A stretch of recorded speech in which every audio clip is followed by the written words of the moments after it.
minds of people who shape our day-to-day life.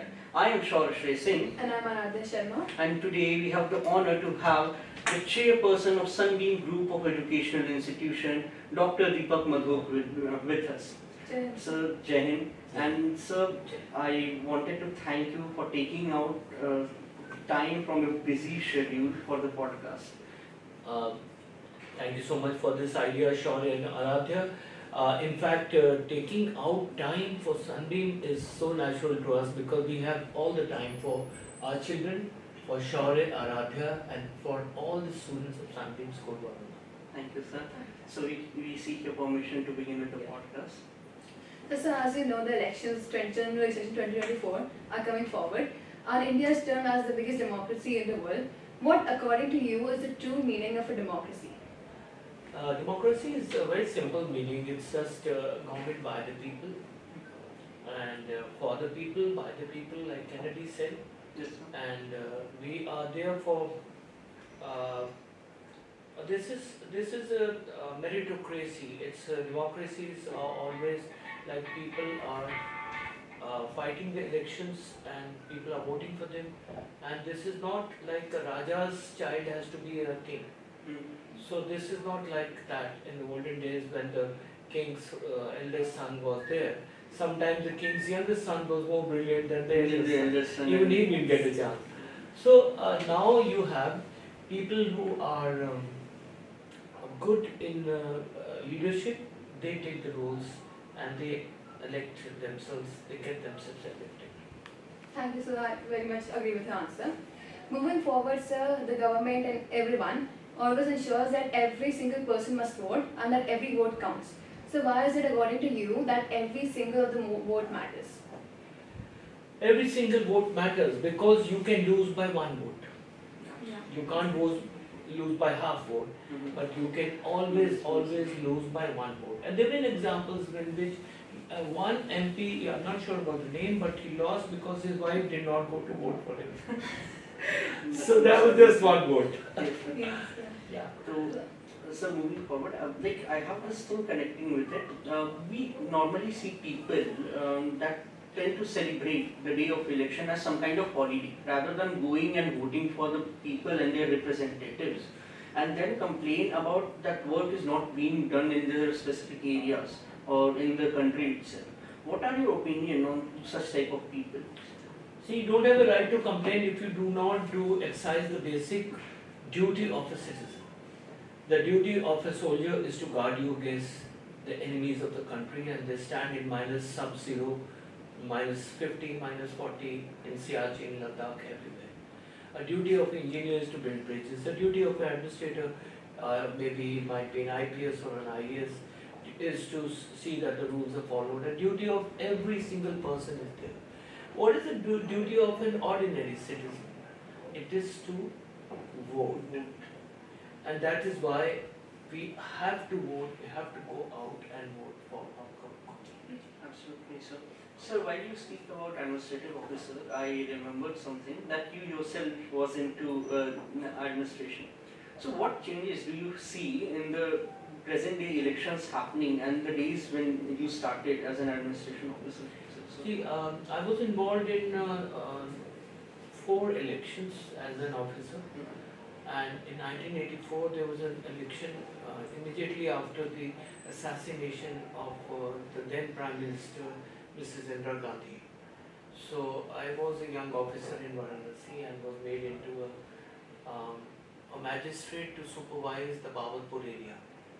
And it was summer, so I was in my jeep going around the villages and staying the night in the primary basic pathshalas with the cook cooking the food, and it was quite a romantic thing because you had 2 guards with you, and it was an adventure rather than a romantic thing. And it was fun also because being young, it was going around the polling booths, and those days there were no mobile phones, or the information used to be carried by the wireless sets of the jeeps. So we would get information that somewhere, there were ballot boxes in those. Those cumbersome big ballot boxes with made of steel, square kind of heavy thing. You have to carry them up. So they were actually quite heavy. Mm. So if you wanted to run with 2 ballot boxes, you had to be a Palwan. You had to be a big wrestler kind of fellow, and they were heavy. So they were used to be put in trucks, and the trucks had to be loaded, and they had to be sent to the counting center. So that was the experience I had. And in the counting centers, the polling agents, the representatives of the candidates used to sit on long tables, as far as I remember, and then each little ballot was taken out, unfolded and kept, and then when the counting started, they had to take it out one by one and show, because even the polling agents used to fall asleep at night, 12 o'clock, 2 o'clock, because it's very, very tedious, cumbersome. Absolutely. And not like today, one button and all that. But that was an ordeal, because people used to change the polling agents. They used to get so tired at night. And the officers also, I remember staying for 48 hours in the kacheri here as the ballots were counted, as the city counting officer at that time. And so that was a great experience. Thank you, sir, for your answer. Sir, there is one final question from my side. Sir, we as students or normal people tend to see politics as something very malicious, something very negative a person could get into. It is considered a corrupt man's business rather than something which is a representation of the people. Sir, how much do you think this is true or this is false, sir? So I'll reply by giving you a famous quote by George Bernard Shaw, and if I'm correct, he said that politics is too serious a business. Politics is too serious a business to be left only to politicians. Okay, because politics affects the future. Politics affects every single living citizen of the country. So what happens tomorrow in the country, what kind of rules are made, what kind of administration is there, what kind of funds are generated by taxation, this is all through the election, through the politics. And then when the politicians campaign, they give you a choice. You want to go left, you want to go right, you want to go center, and then they campaign all through the country, and they're given a time to campaign. And the campaign stops. And politics is something in which good people should go. Absolutely, sir. Qualified people, professionals, doctors, lawyers. I find now politics has slightly opened up in a way that a lot of medical and engineer and ex-officers, they are going into elections now. Absolutely agreed, sir. Thank you, sir, for your answer. Moving forward, sir, as we're talking about elections, I and everyone, the audience, would definitely like to know your first time voting experience, when you casted your vote for the first time. So I was 21 and I was studying in Allahabad University, and this was, the year was 1977. It was a very landmark year because the then Prime Minister had just opened up after the emergency, and everybody was so enthusiastic. There was JP Narayan's movement there, and the students were very much attracted to JP movement. And the Janata Party was there, the coalition of all the parties which were against the emergency, and then there was the Congress on the other side. So all of us went to vote near one of the university booths, and some of us did not have a voter ID because we were not permanent residents. So we just went along. So I couldn't vote actually, but my local friends, the day scholars, voted.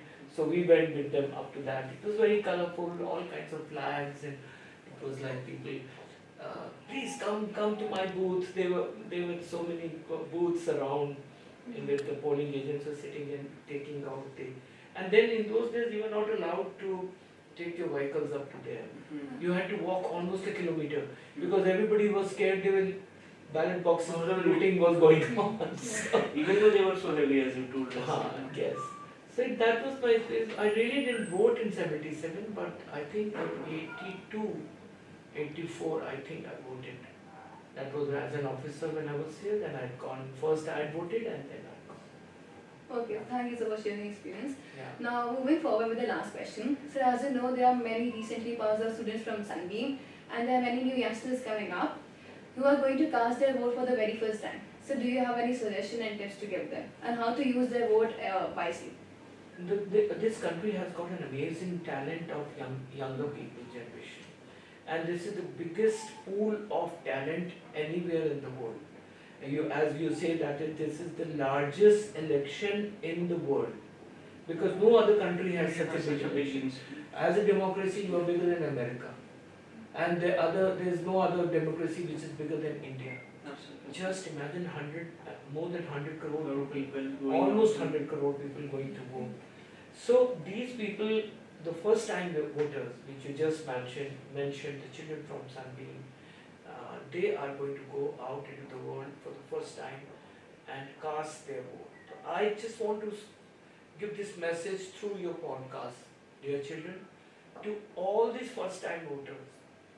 Please, please, the first thing in the morning, 7:30, it's cool these days in the morning, go for a jog, go for a run, and for the elderly people, we have got Sunbeam is starting a drive called Walk to Vote. So I will share with you the creative of those drives.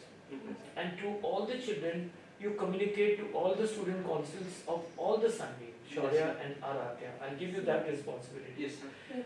Take that creative and send it to each child of Sunbeam. Yes, sir. Tell them to go to the nearby houses. Tell them to go to their relatives, their grandfathers. Tell them, morning, get up, walk to vote. Take a nice little walk, have your garam chai and biscuit, and go and cast your vote. It won't be a very big line at that time. And the first time voter also should go with their parents and grandparents. Push them and tell them, I'm also going to vote. Because see, if this is the biggest election in the world, and Varanasi is the most special constituency. Yes. It is the center constituency of India. India right now. So what are you doing? And Sunbeam is the most important school. Yes, absolutely, I agree to that. So the youth of Sunbeam, if you do not vote for the special constituency of Varanasi, for the greatest election of India, of the world, then you are not doing your duty. Yes, absolutely. So please tell each Sunbeam who's turned 80, Yes. you have a college also, college So girls yes, also. Yes, sir. Send this message to